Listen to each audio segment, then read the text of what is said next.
This is exactly what the NBA was afraid of. The Denver Nuggets role players like Jamal Murray stepping up and being able to carry this squad through a playoff game. Michael Porter Jr., Aaron Gordon, Russell Westbrook, guys like that, being able to take the load off of Nikola Jokic and go out and dominate a playoff game. Jamal Murray to the tune of 43 points, 7 assists, 5 rebounds, 3 steals, and a block last night against the Clippers absolutely carried them through this game.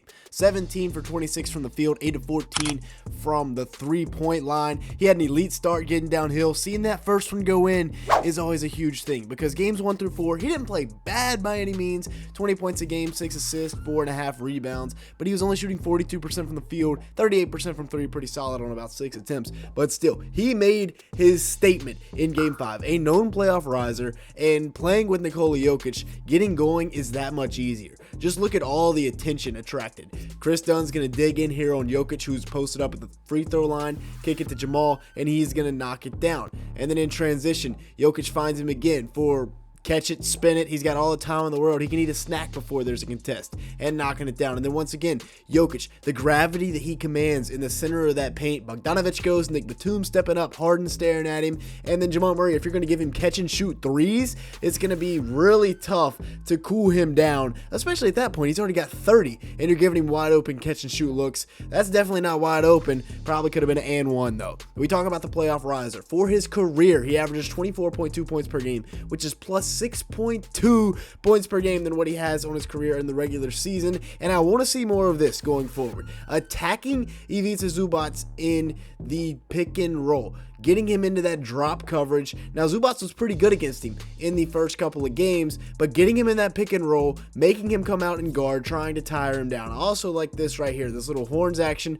where you got Aaron Gordon and Nikola Jokic at the elbows. We're going to bounce it into Jokic and then go and set a little flare screen for Jamal, and he's going to knock this down. I like getting Jamal catch and shoot looks because it gets him going, and then you get to see stuff like this later in the game. The dagger with about 2 minutes left to put it up to a 20-point game. He's going to pose after it, let the front row know, and yeah, death by the midi as well because he was getting to his spots all night long. Coming off the curl right here, I really like this action. Once again, attacking Zubac coming off this screen. DeAndre Jordan's going to set this little down screen. He's going to curl it and get into the lane, and then going to his left, use a little sidestep dribble, and hits the fall away jumper. Again, could have been an and one. And then the long hedge here by Zubac. He's going to drag him out. Chris Dunn finally recovers. It doesn't matter. He's going to hit the step back midi.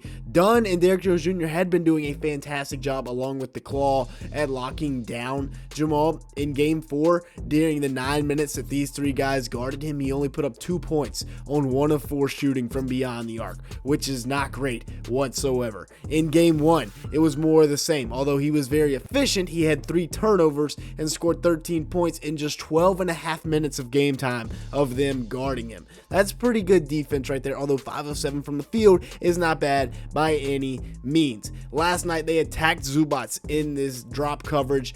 In just a minute and 12 seconds, he scored 7 points and had an assist on 3 of 6 shooting from the field. So not the best efficiency in the world, but still getting his buckets efficiently. This is a really tough turnaround jumper. This is my favorite part of Jamal's game is his mid-range. He gets so deep and then still is able to discard Chris Dunn and hit a fall away, heavily contested jumper right over Zubac. That is really tough right there. Getting downhill, quick little in and out, pump fake, flyby, and gets it to go over Nick Batum, who still owes the Charlotte Hornets about $90 million.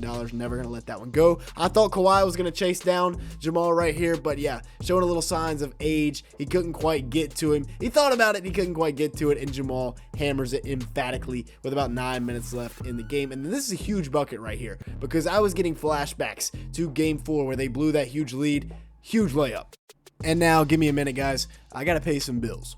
From early mornings to late nights, moms are always on the go, juggling work, family, and everything in between. This Mother's Day, treat her to Everyday Earbuds by Raycon because she deserves a moment to relax, sit back, recharge, and enjoy her favorite music, podcasts, TV shows, all on crystal clear sound. Raycon's earbuds are the perfect gift for your mom this Mother's Day. Whether she's hitting the gym, working out, or taking that phone call that she always puts on speakerphone, she can use earbuds for that now. And my favorite feature is that they have 32-hour battery life and multi-port connectivity that lets her pair 2 devices at once. I use Raycons all the time when I'm playing basketball, and I can tell you myself, they are definitely worth it. Go to buyraycon.com/BYB to get 20% off site-wide. That's right, you get everything on the site 20% off with code BYB. Not only will you get a great set of earbuds, but you'll also be helping the channel out. Not only did Jamal Murray get going last night, but Michael Porter Jr., my guy on this Nuggets team. This is maybe my favorite player on this Nuggets team. He had 14 points, 2 rebounds, his usual 1 assist in 37 minutes on 5 of 10 shooting from the field and 3 of 5 from beyond the arc. Now you might be saying that's not a great stat line, but his shot making was back. A little push out fadeaway over one of the greatest defenders of all time. 2 minutes into the game and we're knocking it down. He's a 6'10" sniper. He should be making ridiculous shots all night long. I've said for the last 2 years that the Nuggets got to get this man more shots, and they did last night. This year, the Nuggets were the #1 team in transition scoring, and a lot of that is contributed to Christian Brown, Russell Westbrook, and Peyton Watson. But don't discredit Michael Porter Jr. and his reckless abandon in transition, shooting a 3 from anywhere just seconds into the shot clock. And then right here, getting to his step back game.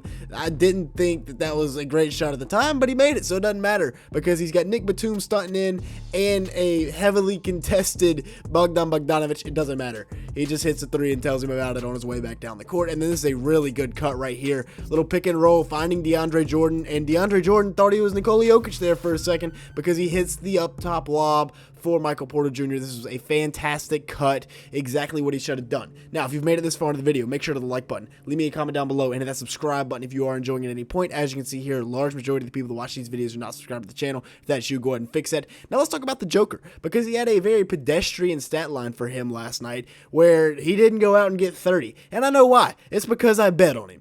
But he had 13 points, 12 rebounds, 10 assists, 2 blocks, and a steal, which he still got his triple-double. He didn't get the PRA that I was banking on. Lost me a whole $5. But anyways, he gets to his spot right here against Bogdanovic, gets the mismatch. But speaking of mismatches, Zubac has been fantastic against him all series long. Last night he guarded him for a little over 5 minutes, only gave up 5 points and 5 assists on 2 of 5 shooting from the field. Against the best player in the world, that's a pretty good stat line. He still had 12 assists on the night, finding Jamal. I mean, when Jamal goes for 45, it's easy to get assists.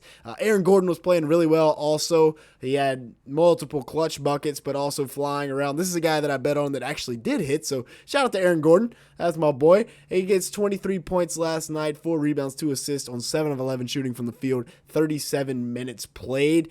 This was crazy when it happened. I did not see that. Jamal saw that out of the corner of his eye, threw it up top, and if you throw it anywhere in the arena, he's going to be able to get it as long as you don't throw it out of the arena. Last night, he did pretty well on Kawhi as well. In 6.5 minutes, yes, he was 4 or 5 from the field, had 10 points, but holding him to just 10 points in those 7 minutes, that's pretty solid. I mean, it's not great by any means, but it's solid for a Kawhi caliber player, and that's the best matchup that the Nuggets have for Kawhi is Aaron Gordon for sure. Also, you can mismatch hunt with him on the offensive side of the ball. Getting James Harden on an island, isolated here on one side of the court, gets to his spot, hits a little bank shot. I mean, that's a tough shot, and he gets it to go. Being able to have other guys isolate and create is a very nice quality to have. And then right here, this is what I love. You need to get into this some more. Letting him be a playmaker out of this pick and roll where they blitz Jamal. He can get downhill, make a play, especially when it's James Harden who's rotating to protect the rim. And this has also been a very nice development in his game, being able to knock down that 3 ball. And then also shout out to Russ. Everybody knows his quote